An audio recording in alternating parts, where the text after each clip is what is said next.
You and I have unfinished business. Oh? And what's so stinking about it? The moment I capture the feeling, spirit to start. I think this just might be my masterpiece.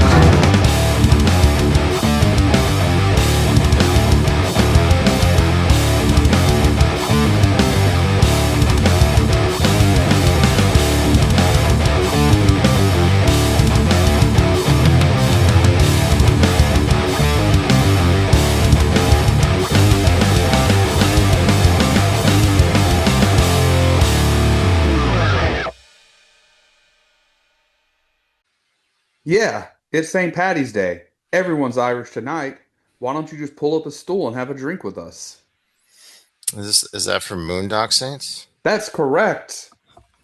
Hooray! In Hooray! celebration that St. Patrick's Day is very soon and I am Irish. Very cool. Nothing to do with me having to, at the last minute, come up with a quote. Well, welcome to the Average Joe's Movie Clubcast. We're back. I'm Justin. And I'm Joey. On this episode, we're going to dive into the wild new film from Paul Thomas Anderson. We've done a couple of them. And this one's getting some serious Oscar buzz at One Battle After Another. It's a spiraling neo-Western chase story packed with political tension, obsession, and a very, very crazy performance by Sean Penn. Let's see. Yes, that's true. And Joey's pick takes us to the roots of Hong Kong action cinema. Not a mythical sword duel movie that we'll talk about shortly. With an early John Woo film, Jungle Survival, Shoot 'em Up, Heroes Shed No Tears. And just a heads up, we do discuss our full thoughts on film, so if you've not seen a movie, please skip ahead to avoid any spoilers. And make sure you spread the word about the Average Joe's Movie Clubcast. We're getting in a little better groove with posting again, and so yeah, looking to build up the community, talk some movies, keep things pretty chill, and enjoy, cinema a little bit. So, how's life, Joey? Cinema. I mean, life's pretty good.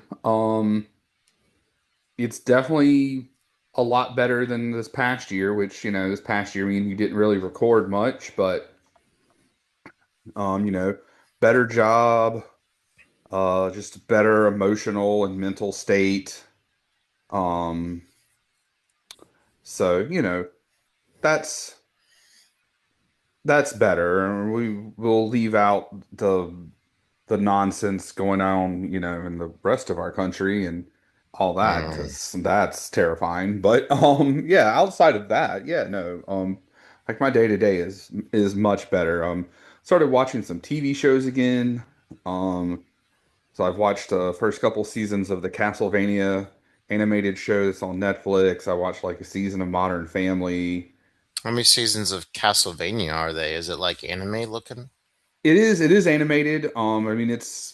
I guess or it's like not. Is it like anime inspired?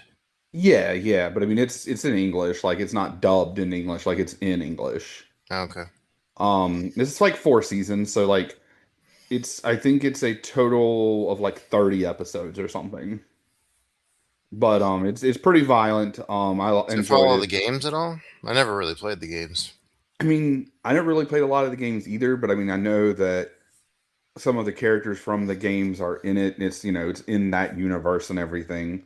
I've only finished the first 2 seasons, but it seems like after the end of the second season, like that little arc that they were on is kind of cleaned up, and you're going to kind of go into branch off from that, I guess, into like a new story. And I of course finished Stranger Things because I had to. So, but yeah. Okay. Yeah, I think we talked about Stranger Things on the last episode, right? Because I had just seen it with the boys, I think, over the holidays. I think so, because I think I had yet to watch it, maybe, because I didn't watch it until it was all out. Mm-hmm. So I could binge it.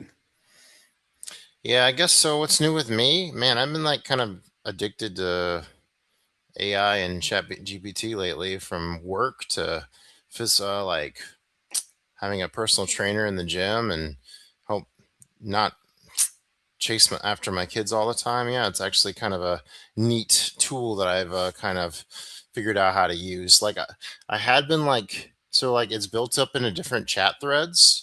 And like I had like everything in one thread. So like it was taking like forever to like recall things. I was like, oh, it's because I have like 3 weeks of information all jammed in this thread. I got to like separate this into other ones. So, God, it's such a weird tool. Like, and you can even ask it. You're like, you're talking to it like back and forth about movies or whatever, and like your brain feels all stimulated because you have somebody like constantly talking to you about like what you want to talk about, and like.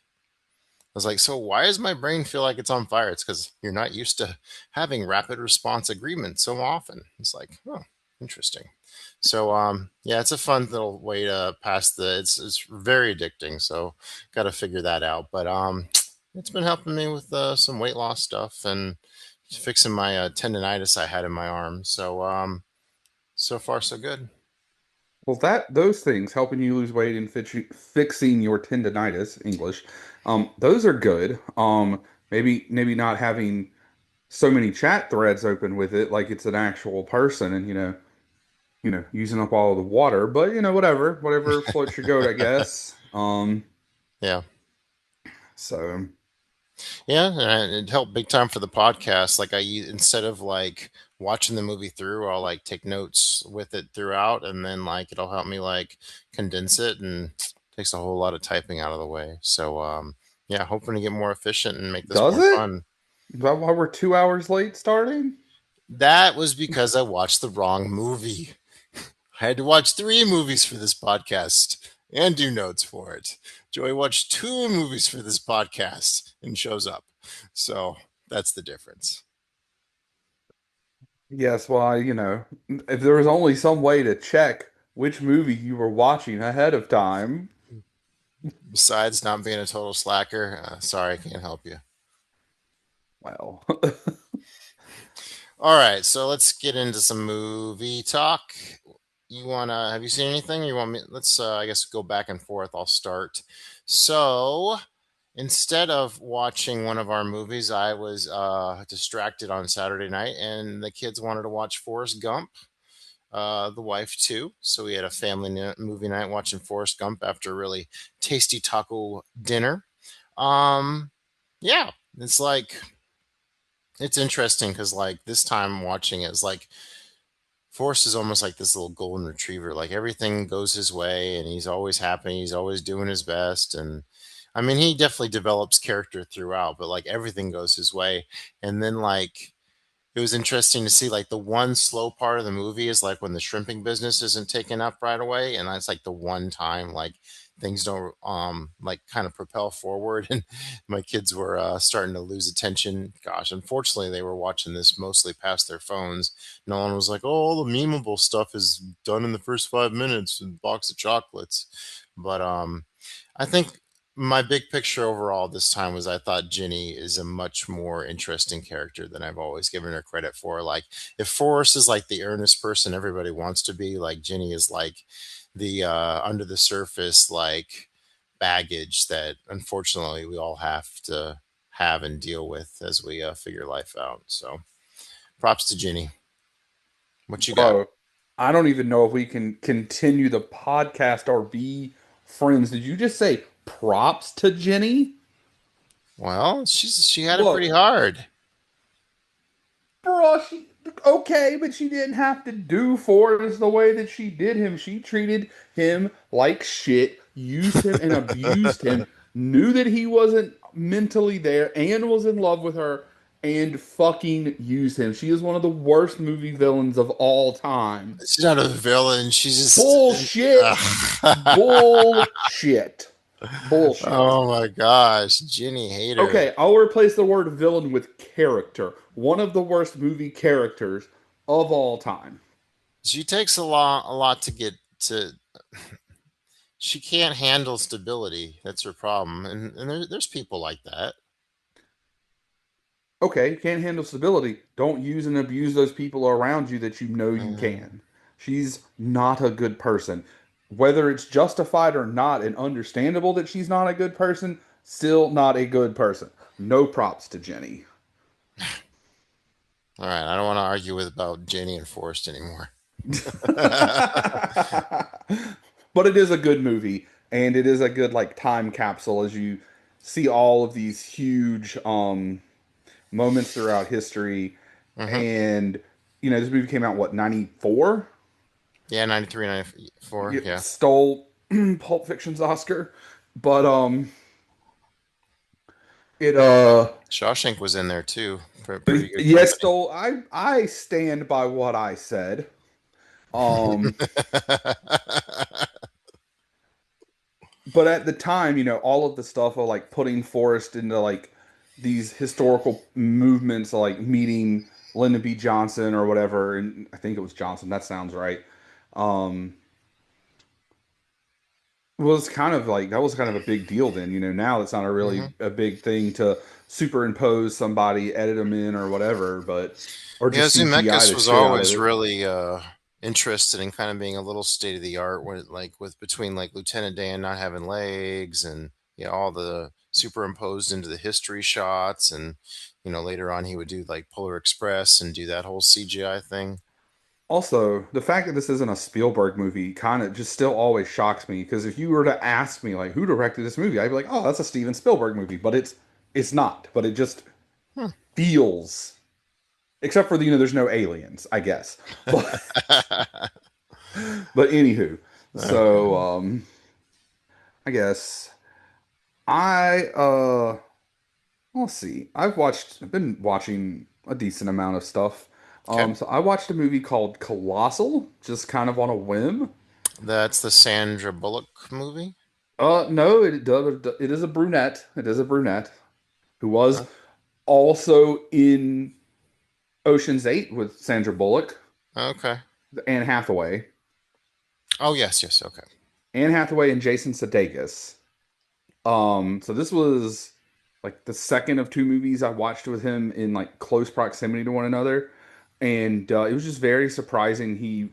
I only ever knew him really from Saturday Night Live, and which he was fine on Saturday Night Live, and in this one, he takes on like a kind of completely different role. And this movie is, I mean, first of all, it's absurd and silly. It's about kaiju monsters in Japan, but most of the character work is in like a small little town in America between Sudeikis and Anne Hathaway in a bar. So it's this kind of like weird juxtaposition. But I don't know. I watched it on, I guess, the right day and it struck me. I thought it was very entertaining and worth checking out. Both Sudeikis and Anne Hathaway were fantastic.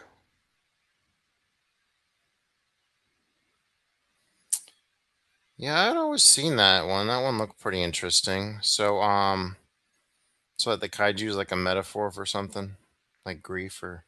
Yeah, yeah. So there's like a connection between what's happening in America and in Japan, and I don't really kind of want to go delve into it too more. I know we Hmm. talk about spoilers, but kind of if you feel like this is one's better left if you see it and you're like, oh, that's kind of cool. So All right, my next one is the movie Hero Shed No Tears, not from John Woo. This is a mythic Hong Kong action movie, totally up Joey's possible alley, except for a little bit of wire foo. Um, yeah, it was a real kick in the nuts to know that I went through this thing and to know that it wasn't for the podcast. Um, this was like so Kill Bill 2, like when the guy's doing his little beard. Yeah, woo, he does the flippy beard. There's hmm lots of flippy beard guides in this thing. There's a Van Damme spear at one point. Um, very mythical settings. As there's not really a story. It's kind of a pulpy kind of thing where like there's like this character and that character, and they kind of just show up and talk and fight each other, and it's all dubbed. So the it's very declarative sentences like "You are famous for your sword. You must die. All right, we will fight." So yeah, a nice hour and 45 of that wonderfulness. If you want to hear more, just dive into the letterbox review there. I'm trying to put it out of my memory. On to you. Oh man, I was gonna attempt to watch that so we could either do it as a third movie or kind of have some rapport back and forth about it, but I could not find it anywhere streaming that I had access to without paying for it. So Hmm. I was not paying for it. Yeah. So yes, but potentially up my alley in a silly way. I mean, I get the mistake. It's the same name. It's from Hong Kong. It's just like these directors aren't the same. But outside of that, yeah. That's the crazy thing is like if you tell AI something, it sometimes it'll like just kind of go along with it and like spiral it a little bit. So yeah, sometimes you got to throw a little fact check in there just to make sure you're on the same page. Because yeah, I crafted this whole huge review about this daggone movie about John Woo, and then I'm like, wait a minute, that wasn't John Woo. We got to go back and extract all that John Woo crap out of there. I sound stupid. Ugh. Um, all right, so I watched back in February, at the beginning of February, I was trying to watch like a bunch of like rom-coms, some new ones or ones I had already seen, and one of the ones I came across was Sleeping with Other People, the other movie that I watched with Jason Sudeikis. And this one is Allison Brie and Jason Sudeikis, and they like hooked up in college and then didn't see each other for a long time and then like became like really good friends, but both of them had like problems with commitment and were always cheating on their significant others and what have you all the time while they're being besties and like falling in love and flirting. And it's just it's a rom-com. It's a date movie, except for I watched it by myself. um so but I thought I thought it had some charm. And had some good moments. There's pretty good cast. I can't remember who they are off the top of my head right now, but I remember thinking that the whole cast was really good besides Allison Brie and Jason Sudeikis. So and then this one and the Colossal were I think both on Netflix, so they're pretty easy to watch. And they're both not very long, so quick easy things to watch. The kids want me to go take them to see the new Pixar movie, Hoppers. So this is like Avatar meets Ferngully, essentially, as like Except for Avatar is Ferngully, but okay, continue. exactly. It's all connected, Joey. It's all connected. So in this Whoa. movie, we have a very Lorax-like mayor who wants to build this super highway, and there's this tree-hugging girl who wants to stop him. In order to stop him, she finds her way into the body of a robotic beaver in order to make friends with the animal kingdom and bring peace to everyone. Yeah, this was pretty funny. Where like Fern Gully back in the day was kind of preachy about these kind of like deforestation topics. This was actually quite off the wall and funny. Um, some logic that didn't work for me: a beaver knocking over this big metal pole that's like mounted to the ground with like screws this tall, but them actually getting birds to carry up a great white shark to throw at the mayor was quite entertaining on the other end of that. So pretty zany, fun Pixar go green kind of movie, and I was there for it. A lot of good. Oh, and the best needle drop of the year. They play "Working for the Weekend" whenever they start building a dam. It was a beaver dam, not a goddamn. No beaver dam. Want me to go with another one, or you got more? I got another one. So the other one I put in, we're gonna stray off of the quirky little comedies here. I watched this movie called The Shadow Strays, and it is an Indonesian action movie. And what do we remember about Indonesian action movies, Justin? They They bash people with elbows. they fucking slap. Oh, that's the slappers. Okay. Well, no, just the term slap, like the slaps, like this is dope. Sorry you're not up on the new age lingo, fam. Um, but no, this one there's it's like a group of essentially like you how can I put this? I'm trying to remember the plot outside of the just fucking ridiculous action. Um, this girl is like in a essentially a ninja group and decides to leave it because she doesn't like that she's like been trained to just murder people indiscriminately. Um, and she ends up, having to fight against her own people and against the drug lords and just basically goes all through, I think it's Jakarta. That sounds right. But the amount of times I was like, oh fuck, dude, that's sick, or holy shit, like some brutal, brutal fight scenes, some brutal kills. Lots of gunplay. So I believe I started out my review with it saying that it was part John Wick, part Kill Bill, and part The Raid. And I went and looked at reviews and I wasn't the only person that made those comparisons. This is also on Netflix. Um, and this movie was dope as fuck. And if you like crazy action movies, like especially like The Raid or female empowerment where girls kick all sorts of ass, that kind of shit, fucking this movie jam up. Highly, highly recommend.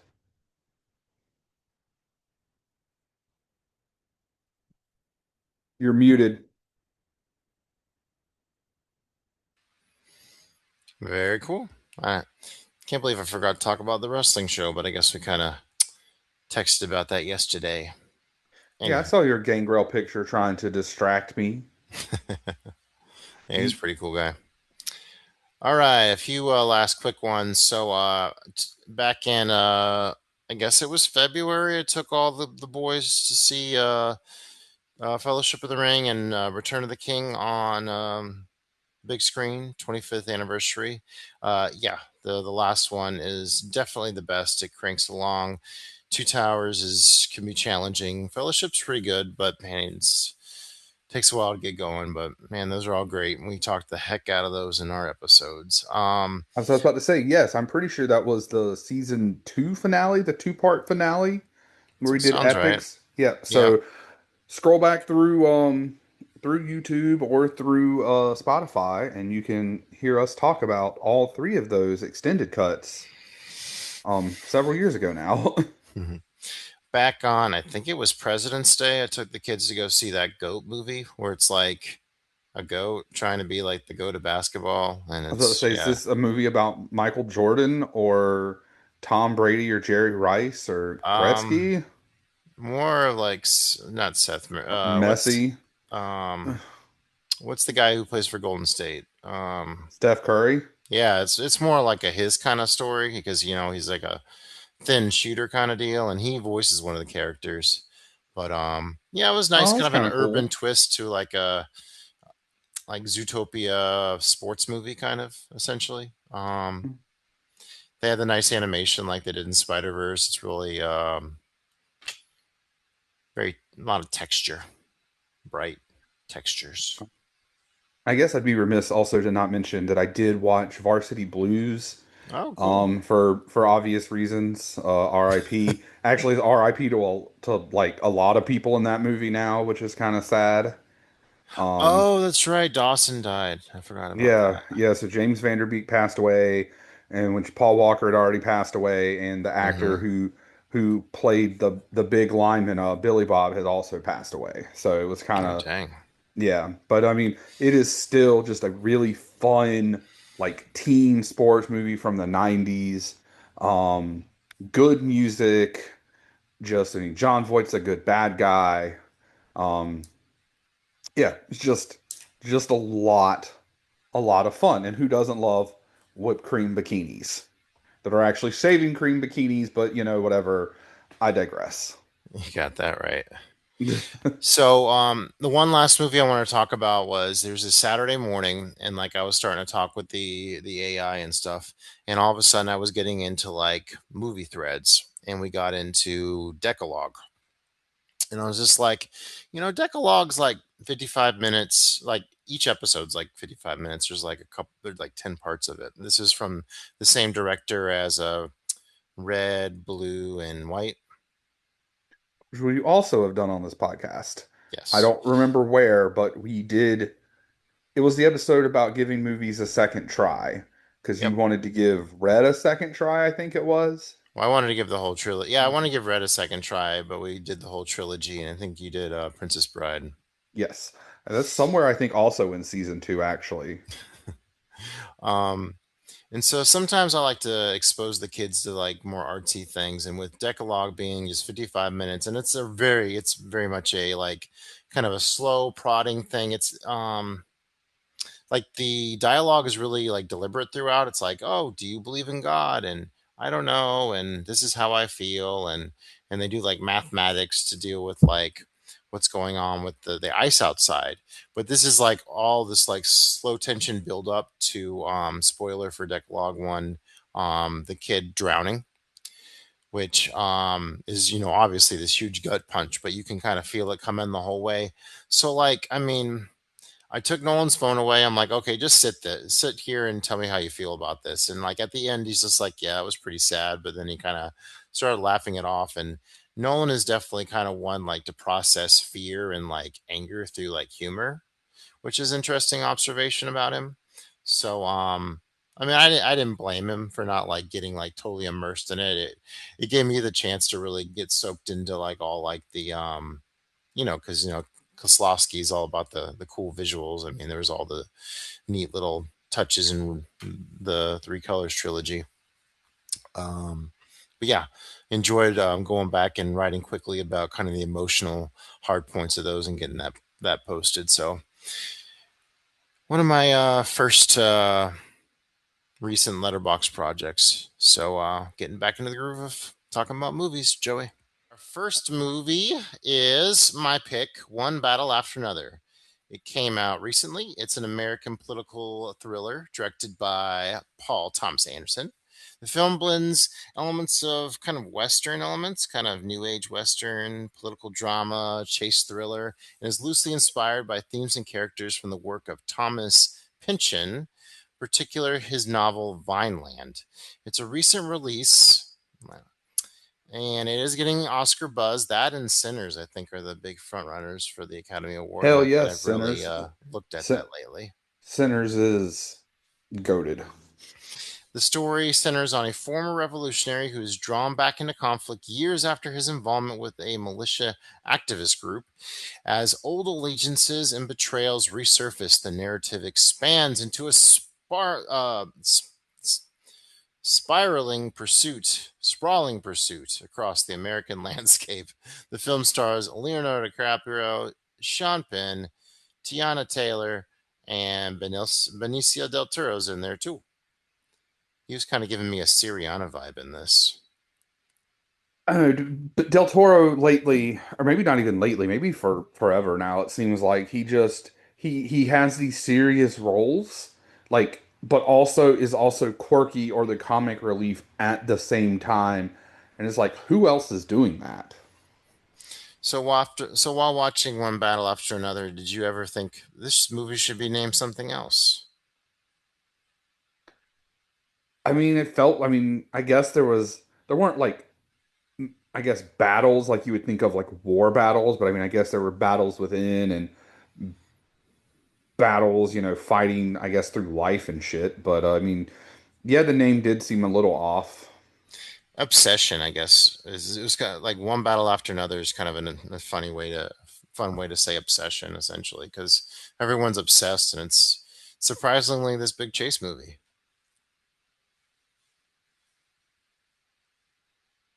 I All mean, right. I mean, the end especially is a humongous chase, but yes.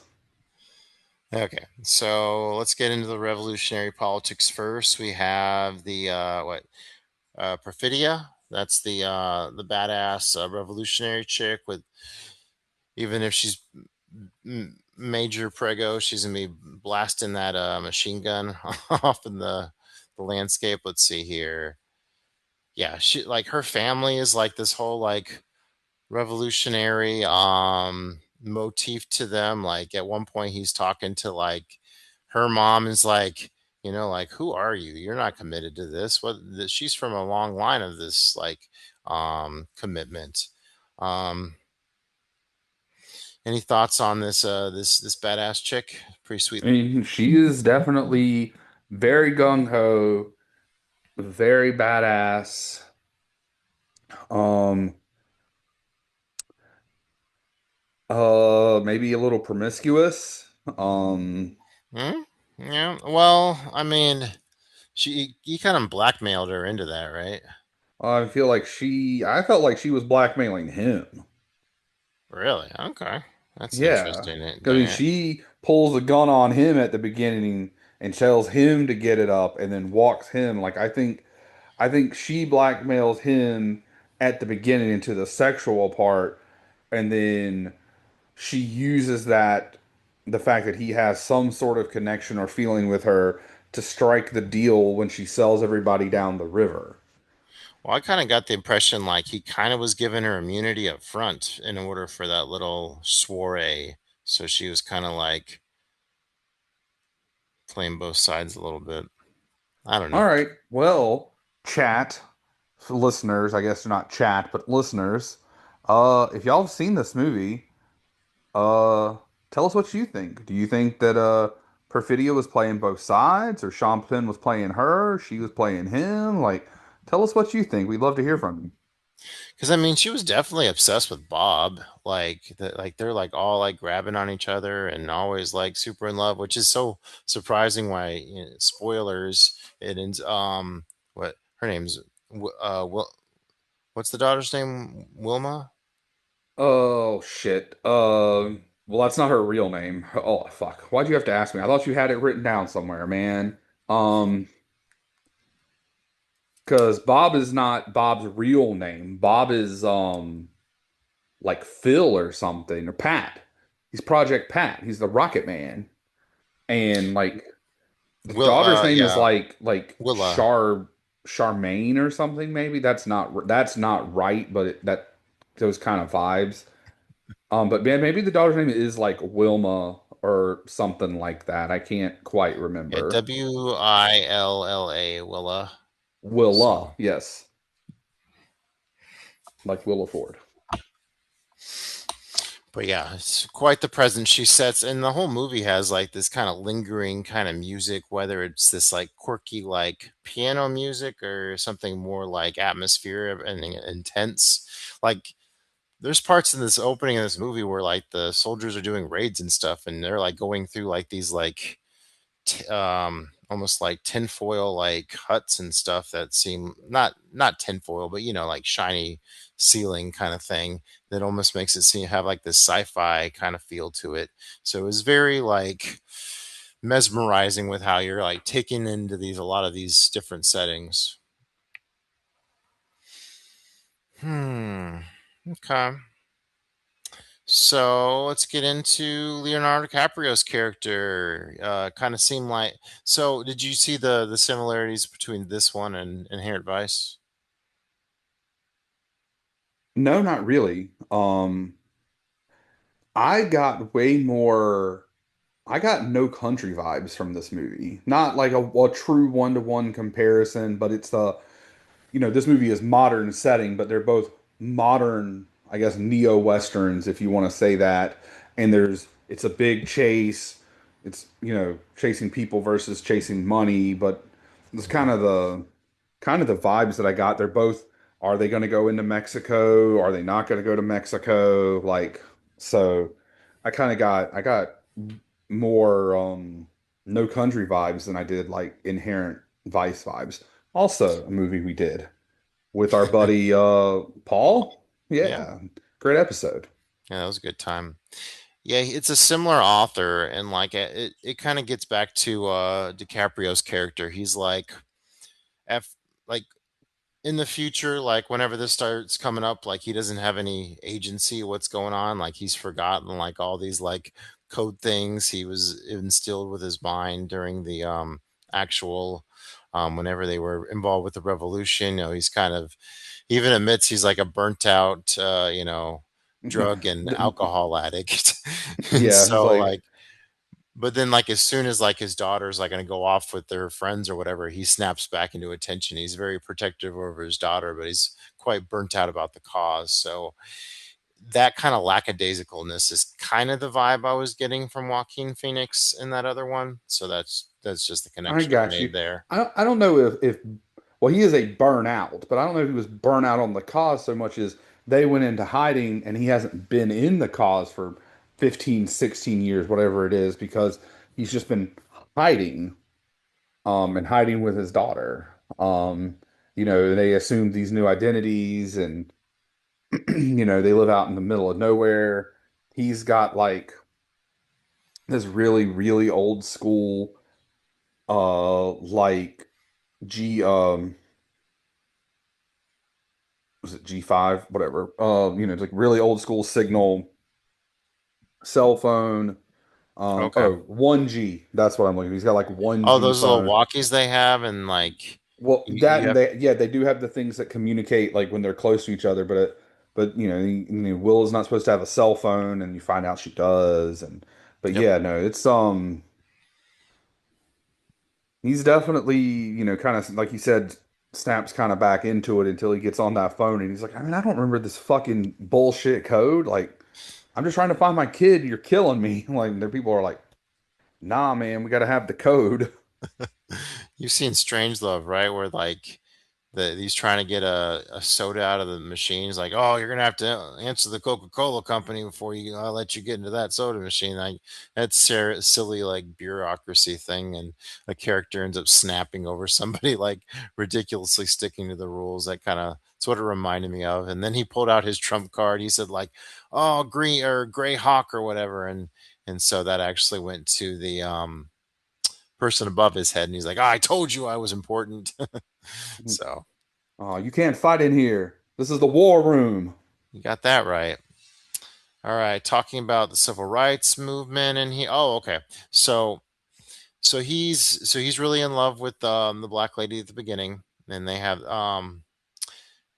and they put a lot of emphasis into that. They're like, "Oh, I love black women," and there's like just this whole like You talking talking about. about Sean Penn? No, this was Lockjaw? no, this was Leo early on. I mean, he wasn't as much. I mean, he's not as like Well, freaky because there's about the it. scene where Lockjaw, which is Sean Penn, comes to him in the like grocery store and he's like, Hmm. do you like black women? He's like, I love them.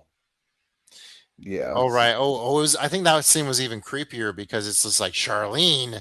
That's a black girl's name. I love black women, or it's something like, like yes, that. yes, it is. Yeah. So he's very off-settling it with it, where Leo's more like, yeah, they're my people, and like he talked. All right. So what I was getting at was, so Leo kind of has a middle line here where like in his younger days, he's fallen in love. He's become this like revolutionary in the cause, and kind of fighting for black power. But later on, he still holds on to those principles, but it doesn't seem like he's expanded his revolution to maybe like new causes. Just a small detail there, but something I thought I picked up on with him kind of poking fun at the non-binary kid. I mean, yeah, I think that might also just kind of be boomer, or just Gen X, like older. Absolutely. I mean, because also like he seemed like he was like kind of that I'm accepting, but I'm gonna poke fun, maybe Hmm. across the line a little bit too much. Also, Yeah, it's well said. I think it's also more than just black power. I think it's just minorities in general, and they're talking about abortion rights and Hmm. all sorts of those kind of those Sure. kind of rights. Hold on a second. Jesus Christ.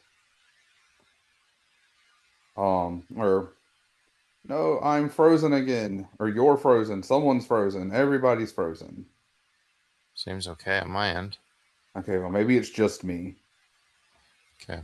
But the stupid now every one of my there we go. My mouse wasn't even working there for a second. Mute All right, let's get into the this. personal fixation side of thing, Mister Colonel Lockjaw, Sean Penn. This crazy ass performance where he can summon a boner on command. That Well, was a wild scene. right? At that age, just bricked up. His stupid haircut, and he's like this super horny, creepy guy, and yeah, he's desperate to get in to impress this thing called the Christmas Adventures Club, where we even get to hear weird Christmas music when we visit this team of or this group of elite men who apparently help make things happen as long as you're racist and don't have any ties with any undesirables, apparently. Man, where have I seen or heard that before? I don't know. But anywho, Tell me yes. more. Oh, I mean, it's totally a social commentary on the United States of America's government, wealthy and elite, maybe even the whole world, but Hmm. definitely our country. Yeah, I think that one of the guys had even played like the president on like Scandal or something, so it seemed like extra official this group. And I think the really old guy, I meant to look it up, but I forgot. Pretty sure the really old guy was on X-Files or something, maybe. I recognized him from somewhere and forgot to look him up to remember where to know where I saw him from. But Yeah, I think I looked him up too. He really had this kind of sinister like telling like, haha, what you gonna do about it? We got you kind of deal. I think I know where I know him from. It just came to me. I could be wrong, but I Okay. think he was the guy who owned the Double Deuce in Roadhouse. Is it? I Okay. think so. I could be wrong, and I would, but I think it just came to me like an epiphany. Let's see. Will this anyway, continue about your life. No, I want to find out the movie I know him from too. Because Oh no, no. I thought I knew him from Chinatown, but I mean my that's my AI friend told me I was wrong. So let's figure if this only out. there was some way he was in Roadhouse, so I was correct there. Was does not look like he was in Chinatown. He was in The Graduate, What's Eating Gilbert Grape, My Bloody Valentine. Let's see what else. Something just Rose Red, a Stephen King movie. So yeah. Hmm. In Cold Blood. Hmm. Hmm. He was in Lost. Yeah, that's what he's John Locke's father from Lost. Thank you. That pulls it all together. He's that son of a bitch. Yeah, because he plays a con man in that, so that makes total sense for the kind of Eh. So shyster vibes I was he getting. also has one of the greatest movie edits of all time. And the TV version of that movie, or I guess it's not a TV, it's he does the edit in the actual movie, but for a good he turns for a good fuck into for a good Buick. Um, Oh, so yes, definitely one of Sean Penn's most unhinged oh my performances. God, he was so freaking unhinged. And he's like the Terminator there at the end, and even his daughter's just like, "What's up with the tight shoes or the tight shirt and the I'm not a lifters on his?" homosexual. I'm not a homosexual.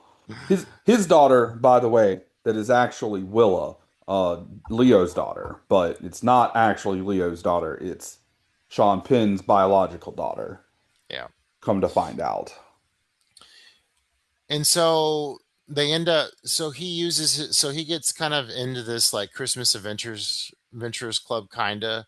So he gets like to manipulate the system in order to track down his daughter and Leo, which sets up the whole Mm-mm-mm. second part of the movie. No, No. no, no. They find out that he has this connection, and that's why they send the guy out after him. He's trying to eliminate this connection so he can get into the Christmas club. Oh, I thought he was using that Christmas club to get leverage. Interesting. Yeah, no, they because that's why they have the little meeting when you first meet. You know, and the dude pulls up in I think it's a Mustang or Camaro, whichever one, an American muscle car, and he goes downstairs and he's talking to the dude, John Locke's dad or whatever. Yeah, no, they are like, hey, come to find out, he may have slept with this black woman because this other black woman by the name of Jungle Pussy said he did, and Yeah. it's really his kid and Yeah, I not. definitely remember that in the follow-up conversations. I just didn't I thought the initial one was like he was trying to use the group, but He was trying only to get saw it in the this group. afternoon. So it's pretty, I mean, it's 2.5 hour movie, pretty dense sucker here. Yes. All right. The immigration policy, like sanctuary networks. I thought it was cool, kind of neat that they kept like dropping references like the Underground Railroad and like sanctuary states. Like you Sanctuary don't really, City. yeah, like you don't really think about that. Like when I think about that, like I'm thinking like the French Revolution, like would shelter like gypsies from like different politicians or whatever. But this was like, immigrants and, I mean, they make reference to the Underground Railroad. So, I mean, while that seems kind of like medieval in nature, I mean, it's definitely a reality in the world. And this movie definitely highlights it. I mean, and a lot of that stuff was like everything you mentioned was well after medieval. And the French Revolution was about destroying the aristocracy. I don't know if they saved the Romanis or not. I mean, they could have. I don't know. But Okay. There's, yes. there's other ways to say I'm wrong without saying I'm wrong. I was trying to not just be like, bro, you're wrong. I was trying to bring some levity as someone who was at one point in time a pretty big history buff. Okay. Another backhanded. How was that backhanded? Somebody that used to care about history. I just don't keep up with it as much as I used to. Jeez. Oh, I thought you were talking about me. No, okay. No, I was talking about The myself. age of aristocracy. Okay, Joey. The age of aristocracy. Um, okay, let's get into style. I like style. So, you notice all the cool tracking shots, especially from behind I throughout mean, this deal. if you're talking about some of the shots while they're driving, yes, unfortunately, I did. Oh, you didn't Um, like you didn't like I the did driving at not the end. like the Need for Speed racing game, first person, switching from first person back to like third person, like you're hitting the fucking L1, R1 button, whatever, to change your camera angle while driving. No, no, I did not like that See, at I thought, all. but What that's how she tricks him. That's the setup for it. I did not. You could have not shown us the first person shit over and over. It'd have been fine. It was very jarring and did not like the way that it was done. This particular one I'm talking about has to do like so when the first time he goes to the Christmas club, like he's going down like this kind of shining golden, not not shiny golden hallway, but like golden hallway from The Shining kind of deal. So like going down like all these like labyrinths and stuff. There's a lot of falling along, a lot of Kubrick like side profile kind of tracking shots too. Love all that good stuff. Um, Oh, this the scale shots. So there was that one badass shot at the end, whenever Sean Penn was talking to the dude that he wanted to get rid of his daughter for him, and like that had that huge ass cliff face in the background. Oh yes, the nature porn. Yes. Yes, nature porn. There's also an instance where I think like whenever they were first invading the sanctuary city, like there's this huge like green space and there's these little teeny SUVs, doing their dirty work. So yeah, great nature porn. Cinematography. Woohoo. Yeah, cinematography. We do like it. Um, so did you kind of feel the Western influences toward the end? Yes, though that was also where I really felt the no country kind of aspect of it. But I was getting that vibe from like whenever she goes to that nun place and like some like those empty rooms, like kind of felt like the Searchers kind of deal. I mean, Or yeah, like that landscape definitely felt like it was because that's probably when that the nunnery that they were living in would have probably been built would have been late 1800s or something like that. So it definitely would have had a Western um agricultural, wow, architectural style is what I was looking for there. So yeah, I could see that for sure. All right, some more film nerd stuff. So at one point, like, um, Leo watches the Battle of Algiers, which is a movie all about like the French like cracking down on like I think Moroccan like uprisings and stuff. So very similar kind of deal. So very cool to see that implemented here. Alfred Hitchcock, like that's what I liked about the end because like yeah, there was like a lot of back and forth with like the road and like going up and down and like getting disoriented, but I thought it was like kind of all built up kind of in a neat way to the her setting up the accident. So kind of a I got a Hitchcock vibe from that. And you know Hitchcock's known for his like man on the run kind of stories and Leo definitely felt like a man on the run throughout this one. Have you seen Man on the run. have you ever seen the Hitcher with Rucker Howard? I have not seen The Hitcher.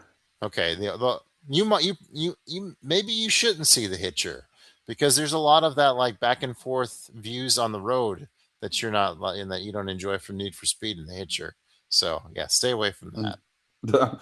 Noted, You're noted. welcome. Thank you. Instead of uh, for once looking out for me. all right, tonal observations. Okay, so yeah, talked about yeah this movie gets down into the political stuff and got some absurdist comedy a little bit, you know, PTA style. Um, eh, went too far. My computer's freezing up too. All the computers are dying. Oh no. Slow deaths. Ugh. Um, serious ideology, conflict with ridiculous moments. Yep. Chaotic humor. Okay, just a few last notes. Okay, so Bob arguing with the bureaucrats on the phone. You had brought that up earlier. That was quite hilarious, and it happens on several occasions. As he like he gets the initial phone call, and then he goes to the pay phone. He's just like, "I'm calling you back. This is who I am. Listen to me." We need the password. Fuck you. Tell me where my kid is. Oh, whenever Leo gets busted out of the hospital and like he's following after those guys and they're like stealth ninjas and yet he's like really slow and knocking into things and then he falls off that building. Oh yes, before what's what puts him in the hospital is falling off of that building.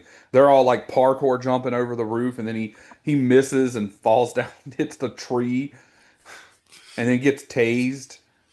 Not not good. And then whenever his wife or girlfriend from the beginning gets arrested, like gosh, that was like really intense when the car crashes and then they're like following her with like all the cars and like the helicopter, definitely feeling like cops or GTA kind of deal. I definitely I think the beginning of the movie when they were doing all of the revolutionary shit and those like the bank heist and the jailbreak and the like the I guess the mini concentration camp or detainment center, whatever you want to call it. All of that shit I thought was fantastic. Thought they did all of that really, really well. Um, Yeah, since we didn't really do beat for beat on the plot, we kind of jumped over the fact that what I guess is her downfall is like she wants that guy that's what security guard to not move and he keeps moving, so she guns him down and so then there's a huge like movement in order to track her down and capture her because she's the cop killer kind of deal. So glossed over what her downfall is before and yeah, and then they that's when Sean Penn comes and offers her immunity if she starts naming names, and so she like gives up everybody, but they managed to get Bob, Project Pat, and Willa out of there. mhm. Um, so And then okay, so wrapping up the movie, it all turns out well. Surprisingly, Sean Penn's character is still alive, even though basically getting his face totally scratched off, and he's looking really rough at the end whenever he's it's not moving back. even scratched off. So there's a guy who's from the Christmas committee. He chases him down in his Mustang, pulls a shotgun out, holds it across the passenger seat. They're side by side on the road, shoots him point blank in the face with a shotgun. There's an ensuing wreck in which Leo goes down and like sees Sean Penn's character and like pushes him with a gun. The dude is dead. They show us that he's dead. Notably shown on camera, dead. Okay. Then you see him just walking through the middle of the desert with his gun, like half his face blown off. And I'm gonna be real. This shit bothered me. It bothered me that he was still alive, and then it Okay. bothered me even fucking more that in the literal next scene, which is some amount of time in the future, his face is all fucked up and shit. That the Christmas people killed him. It was like, and I get that it was supposed to show how powerful their reach is or vindictive they are or whatever the fuck, Mm-hmm. but it was just like you showed us that he was dead, and then we're like, no, but now he is, and it's like that. I did not like that. I did not think that that was a good series of events. They maybe could have done it differently. Maybe show him moving in the car a little bit, or maybe getting shot in the door and not in the fucking face with a shotgun. Okay. Yeah, I can buy it not being credible that he would still be alive. It was pretty sweet though, the fact that they're like, yeah, you deserve this, and yeah, you got reversed raped. Uh-huh, uh-huh.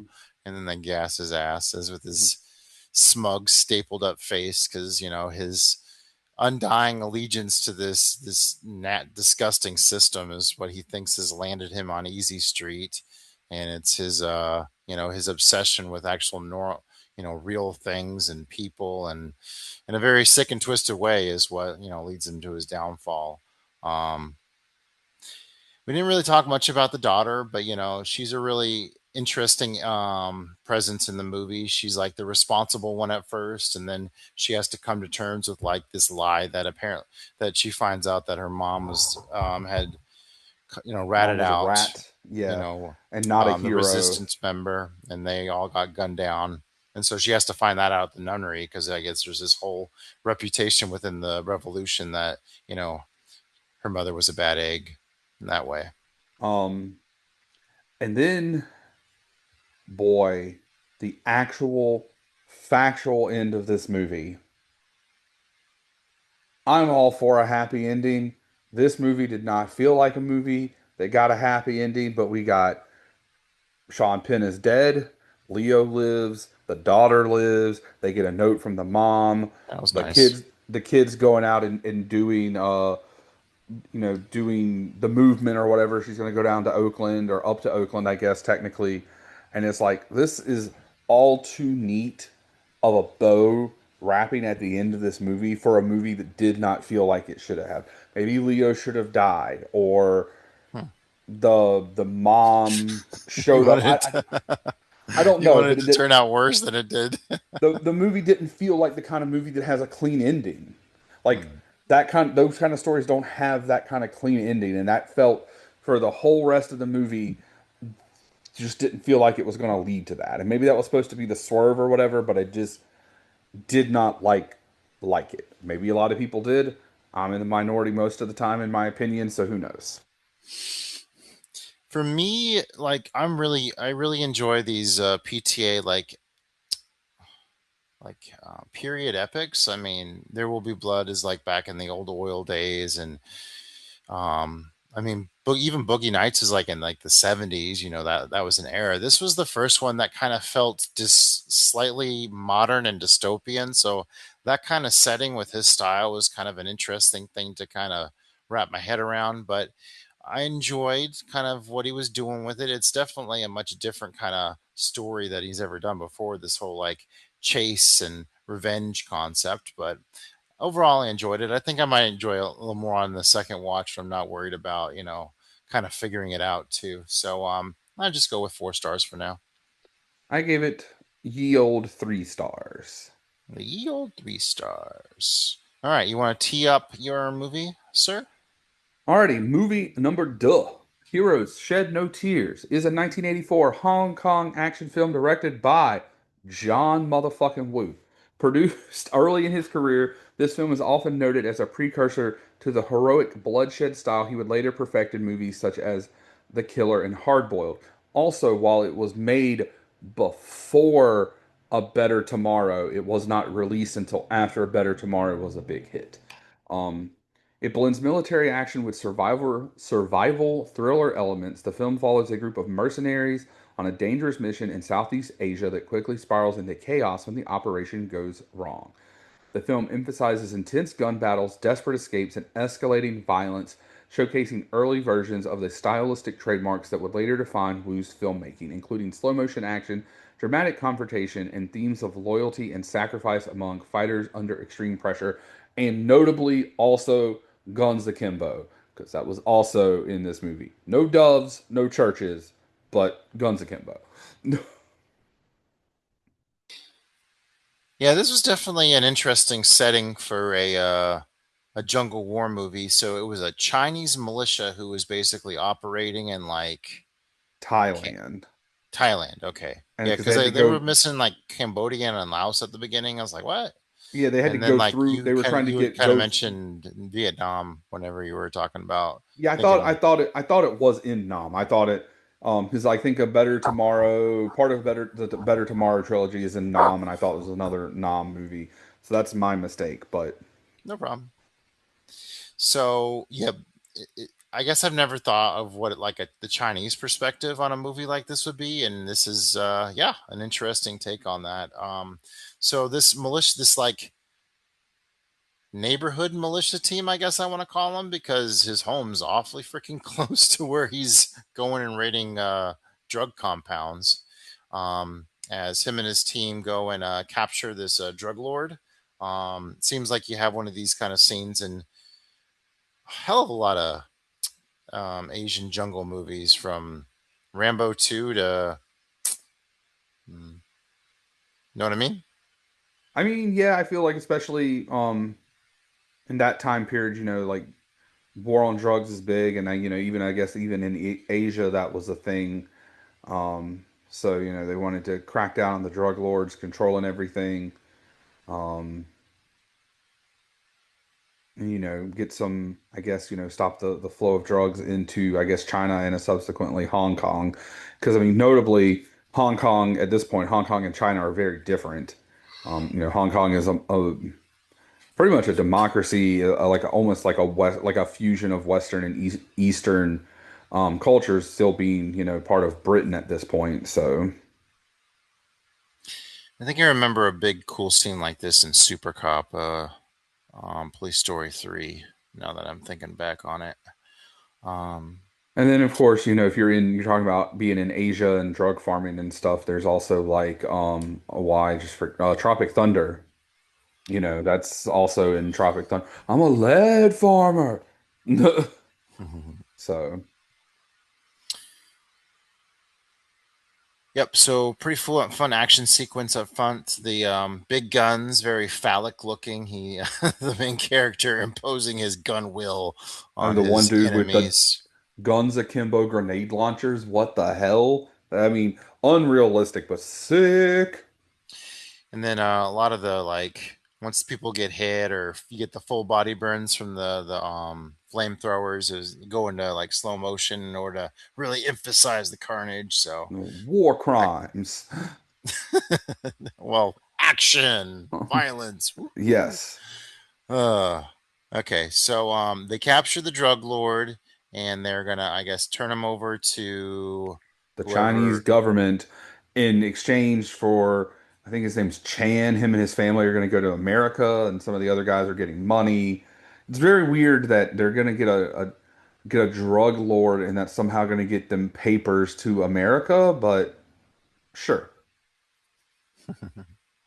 The drug lord tries to like clue his men into his whereabouts by dropping these little Buddha jewels. But yeah, the main character's son is like right there, a part of this whole fun expedition, which puts him in perilous danger on several occasions. But he does find the jewels, so thwarting the bad guy's attempt to you know stay tracked. But he's not really the bad guy. Who's the bad guy? I mean, he is a bad guy, but like the bad guy is this like random Thai officer of some kind that they see a Just checkpoint and he they kill a bunch of people, and this one French girl gets away, and Chan, I think is his name. The main character shoots the, I guess he's a colonel or a general or whatever. He shoots him in the eye, and he becomes the main villain, tracking them down. He gets some, like, I guess, people who live in the jungle who are notoriously good trackers to help track him down. He ends up eventually getting combining forces with the drug lords' forces to, like, for this big showdown at the end of the movie. But yeah, he is gung ho about getting revenge on this dude shooting him in the eye and making him look like a fool. That was pretty bonkers toward the end when he actually does like capture the main guy and he like sews his eyes shut, but then open them back up and then like hangs them up. And so like this whole like extended torture thing, and they're like, Oh yeah, that was a really gruesome scene. And there's a lot of, like, some there's some gruesome stuff in this movie. I mean, some really wonky, not wonky, but like bonkers kills and blood. yeah. So mixed in with a lot of the action, you have a few like comic relief characters, and there was one part where like one of them was like playing dice for all these different things, and I had the feeling this was going to be some kind of loaded dice situation, but they made it seem like it was totally legit. But like, yeah, he's going on, and you even get these like, he even's like, oh, we're gonna play Russian roulette next because yeah, they're like dealing for like everything they have, Deer Hunter style. Yeah, it was that was wild for sure. Because I also thought it was going to be like, oh, the dice are loaded, even though he didn't provide the die, someone else provided the die. But also the fact that the first guy, gambled away his wife, with his wife right there, is kind of absurd. But yeah, that whole scene is a just is kind of silly. And then, they get the dude who's like trying to scavenge the dead bodies and then hides, but the he won't let go of the bag when the dude tries to take it from him, and so Hmm. yeah, it's just all some silliness. Oh, and I then will. right after that, those guys like jump up from the ground and like stab him like Oh from yeah, every like, different direction. That death was gnarly. and the other guy comes and shoots him, and you're like, oh fuck, like his own guy shoots him, to save him from suffering, but you're just like, damn, because yeah, it was like, ha, we're being silly too. You're dead as fuck. Um, I will note that the kid should have died. Not because I want the kid to die. I don't care that he buried himself under the dirt. He would not have lived through that fire. He would have been roasted and toasted. Oh, he was too sweet to die. He was just like, Well, yes, Diggy! but he would not have lived through. We've poured gasoline all over the fucking tall ass grass and everywhere. Here you go. And Like, even when the bad guy has him at the end, he just easily just pulls away as him and his dad like fight with fire logs until he's somehow um what's the word? I've been whenever you stab somebody and but like skewered, um impaled. He impaled. impales the bad guy by awkwardly setting him on that tree. Ah, yes, that's yes. Um, I think to me, the weirdest thing in this whole movie, though, is the random, which I assume is an ex-Vietnam American soldier. Oh, the Or, Lewis guy yeah, with his like his like hut that was like a way sex wired hut. up to just It go was it was a blow up. sex bomb hut. Sex bomb hut. Apparently, the sex scenes were added in kind of in post without Wu's knowledge Really? to Yeah, to those got spice pretty things up. saucy. There's a lot of It was boobage. like, that's a three-way going on here. Like, okay, like. It A was little bit like, white dude just scored with all the Asian girls. All them right. smoking up and having Oh, sex and yeah, they were smoking the ganj. then what like the next day, oh, they get separated, but then whenever they come all back together, like Lewis like sacrifices himself. He has his ass strapped all with dynamite and he goes and oh, that's after he like they like kill his lover, right? Yeah, they killed both the lovers, and he's like, I can't go back home. You find out he was a deserter, so he would have been. So he had went AWOL. So if he went back home, he would have just been arrested probably on the spot. Um, so he just kills himself instead. I guess in this grand gesture.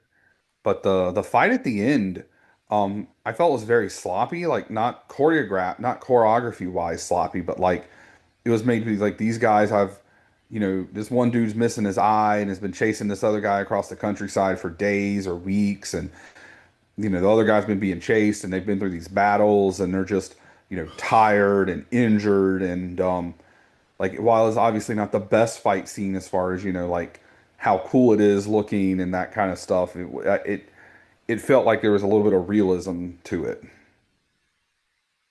I really enjoyed that one Blue Tribe where like they had these like really long, like wobbly looking spears, but man, that really impaled one of those guys' legs and lots of Hmm. blood, and they were like flying out of the creek like nobody's business. They're pretty cool. And then yeah, they kind of just let them go at the end. They're like, see you later. Sign of respect there at the end as Yeah, I they let think they them float realized away that, as the credits roll.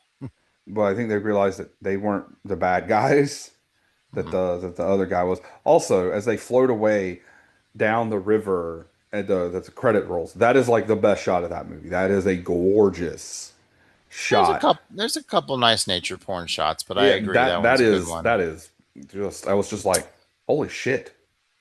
This is so much better than like shooting wise than like the rest of the movie. But I guess also the rest of the movie is really frenetic and um you're not paying as much attention to that as you are to the guns and the fighting and the boobs and Yeah, this is definitely like a blockbuster, like with all the action. It's going every which way with emotion and cuteness and murder and sex. So yeah, yeah, it's sex, quite a drugs, and bit to rock and entertain. roll. All right, so yeah, I gave it a 3. It was a fun ride. Nothing wrong with a I John also Woo gave it a movie. 3. Like the intro said, you can see the beginnings of what he would become like, and then if you watch like the first two movies of a Better Tomorrow and a Better Tomorrow 2, he didn't direct a Better Tomorrow 3, which is also a good movie, but you can see the style building and building until you finally end up in the killer and all that, and then hard boiled, and it's just you can see it, that progression.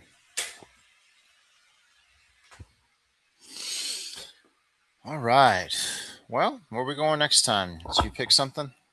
Alrighty, so we're gonna stay in Asia. You are. Oh yeah, we're gonna stay in Asia. This is movie. Why is this? Why? No, you're confusing me, Justin. Stop. What are you doing? You're killing me, Smalls. It'll Oh, all be okay. you never. All right, cool. We got there. It's a movie from 2001, directed by Kwok Hyung. I can't enunciate that, but I put that there for you specifically. The name of the movie is Friend, not to be confused with the TV show Friends, but is Friend. It's a 2001 movie. It was actually been highly recommended to me by one of my coworkers. And he did not have enough good things to say about this movie, so I wanted to give it a go and What see. country is it from? I'm pretty sure it's from Korea. I'm gonna double check real quick while we're sitting here. Um, it is definitely Asian. If Letterboxd will work and not be a piece of crap. To the app. The app Well, is working. The app is my friend. well, I was gonna pick another Asian movie. I was gonna pick an Asian movie too, but Oh, well then let's go. Let's go maybe for it. The that's not the right play. So instead of picking a Kurosawa, I'll Oh pick no. a. Pick what pick we can watch a Korean movie. It is from Korea and a Kurosawa movie. That seems like a great double billing. Which Kurosawa movie? It's Redbeard. Ah, fuck yeah, that sounds great. Friend and Redbeard. Let's go. Um, But I'll that give sounds like you a a lot little of work. tease. Nah, this movie, You, this you movie's stole my not pick, that you bad. bastard. It's only 2 hours long, so it's perfectly fine. It's I think Redbeard is like 3.